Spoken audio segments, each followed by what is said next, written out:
રાજ્યમાં એક બાજુ ખેડૂત છે એ આંદોલન કરી રહ્યા છે તો બીજી બાજુ અગરિયાઓ છે એ પણ જમીનને લઈને આંદોલન કરવાના મૂડમાં દેખાઈ રહ્યા છે। સુરેન્દ્રનગરના ખારાઘોડા રણની જે 5000 એકર જમીન છે તેનો સોદા સામે હવે અગરિયાઓ આકરા પાણી આવ્યા છે અને આજે તેમણે પ્રાંત કચેરીનો ઘેરાવ કર્યો હતો અને જો તેમની માંગણી સ્વીકારવામાં નહીં આવે તો આગામી દિવસોમાં અગરિયાઓ પણ મોટું આંદોલન કરશે। નમસ્કાર, ગુજરાત BS9 TV ન્યૂઝમાં આપની સાથે હું છું ભગવતી વિશાવડિયા।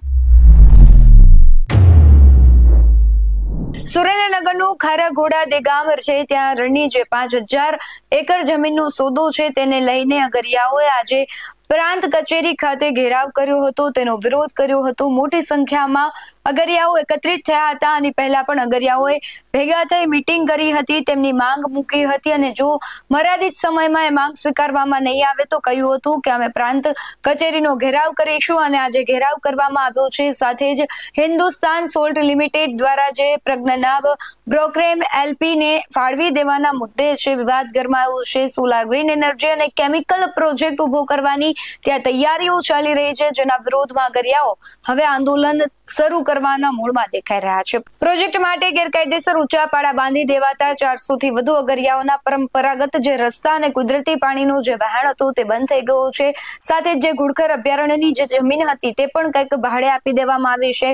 આ બધા જ જે અગરિયાઓ છે આજે પ્રાંત કચેરીએ પહોંચ્યા હતા, એકઠા થયા હતા ને ન્યાય માટે તેમણે આકરા પાણીએ રજૂઆત કરી હતી કે જો અમને ન્યાય નહીં મળે તો અમે આગામી દિવસોમાં આંદોલન કરીશું। સમગ્ર ઘટનાને લઈને જે પ્રતિક્રિયાઓ આવી છે તેના પર નજર કરીએ। આજે અમે અગરિયાઓ સાથે અમે લોકો પ્રાંતશ્રીને આવેદનપત્ર આપવા માટે આવ્યા છીએ।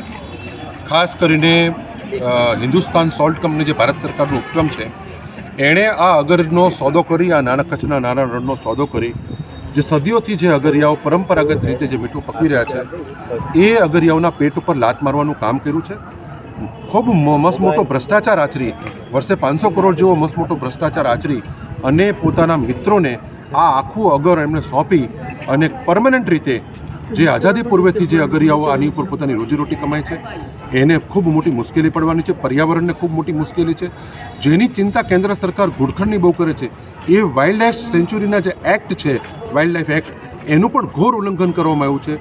જે આપણા ભારત સરકારના કે ગુજરાત સરકારના જે આપણા રેવન્યુ કાયદાઓ છે, જે લેન્ડ યુઝનો જે ફેરફાર થઈ રહ્યો છે, આ બધાનું ગ્રોસ વાયોલેશન કરી જે પ્રકારે એક બોગસ કંપનીને આ આખી જમીન હિન્દુસ્તાન સોલ્ટનો પ્લાન્ટ એ કોડીના ભાવે પધરાવી અને મોટો ભ્રષ્ટાચાર કરવામાં આવ્યો છે, અગરિયાઓના ઉપર મોટો ત્રાસ ગુજારવામાં આવ્યો છે, એની સામે ખૂબ મોટો આક્રોશ છે।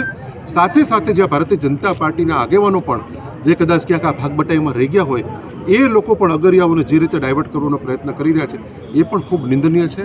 આજે અમે મોટી સંખ્યાની અંદર અગરિયાઓ સાથે અમે આવેદનપત્ર આપ્યું છે અને અમે આ માંગણી કરીએ છીએ કે તાત્કાલિક ધોરણે આ હિન્દુસ્તાન સોલ્ટ અને પદ્મનાભ બ્રોકેમનો જે કરાર છે ને રદ કરવામાં આવે। જે લોકોએ રણની અંદર સેન્ચ્યુરીની અંદર ઘુડખર અભયારણ્યની અંદર જે તમામ કાયદાઓનું ઉલ્લંઘન કર્યું છે એની સામે કડકમાં કડક કાર્યવાહી કરવામાં આવે। સાથે સાથે અગરિયાઓનો હક કાયમી કરવામાં આવે। આ હિન્દુસ્તાન સોલ્ટ વર્ષોથી કોઈ જ પ્રકારનું ઉત્પાદન કરતી નથી એટલે એની જમીન ખાલસા કરી એ તમામ જમીન હવે અગરિયાઓને સુપરત કરી અગરિયાઓને કાયદેસરના હક આ અગર ઉપર સ્થાપિત કરવામાં આવે એ માંગણી સાથે આજે અમે આવેદનપત્ર આપવામાં આવ્યું છે। તાજેતરમાં હિન્દુસ્તાન સોલ્ટ કંપનીએ એની 5000 એકર જમીન જે પ્રાઇવેટ કંપનીને ભાડાપટ્ટે આપી છે એના કારણે અમારા જે મીઠા કામદાર હતા હિન્દુસ્તાન સોલ્ટ કંપનીના એ આજે બેકાર બની ગયા છે અને એમને આજુબાજુના ખેતરોમાં મજૂરી કરવા માટે જવું પડે છે, ગાંધીધામ કચ્છની અંદર મીઠું પકવવા માટે જવું પડે છે। એટલે અમારા તમામ અગરિયા હિન્દુસ્તાન સોલ્ટ કંપનીના હતા એ આજે ટોટલી બેકાર થઈ ગયા છે અને આ પાળો બાંધવાને કારણે અમે કોઈ એમાં મીઠું પકવી શકીએ એવી પોઝિશનમાં નથી। હિન્દુસ્તાન સોલ્ટ કંપનીનું મેમોરેન્ડમ ઓફ એસોસિએશન એની અંદર જે આર્ટિકલ એનો ક્લોઝ છે એનો ઓબ્જેક્ટ એ હતો કે આ કંપનીને મીઠું પકવવા માટે જ જમીન આપવામાં આવી છે, નહીં કે અન્ય કોઈ બીજી પાર્ટીઓને ભાડાપટ્ટે જમીન આપવી। અને આ રીતે અમારા અગરિયાઓને બેકાર કરી અને આ હિન્દુસ્તાન સોલ્ટ કંપનીએ ગ્રોસ વાયોલેશન કરી અને અમારા હકો એબોલિશ કરી દીધા છે। હિન્દુસ્તાન સોલ્ટ કંપની સિવાય હું આપને વાત કરું તો વાઇલ્ડ લાઇફ સેન્ચ્યુરી જે ડિક્લેર થઈ એના હિસાબે શું થયું છે કે અમારા કોઈ પણ પ્રકારના લીઝ રિન્યૂ કરી આપવામાં આવતા નથી, લાયસન્સ રિન્યૂ કરી આપવામાં આવતા નથી. અમારા ઉપર તો આ એક લટકતી તલવાર છે એમ કહીએ તો ચાલે.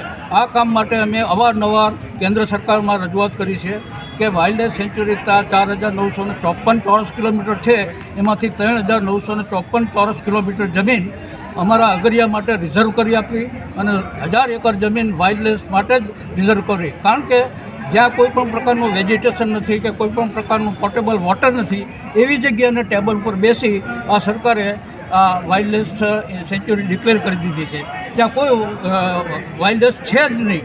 અને એટલા માટે અમારી માગણી છે કે 3,954 ચોરસ કિલોમીટર જમીન અમારા અગરિયાઓને આપવી અને 1944નો જે central excise and salt act છે એની અંદર એવું પ્રોવિઝન છે સેક્શન નંબર 31 અને 32માં કે અમારા હકો છે ને કાયમી રીતે પ્રોટેક્ટ કરેલા છે, અમારા હકો રિઝર્વ કરેલા છે, રેકોગ્નાઇઝ કરેલા છે.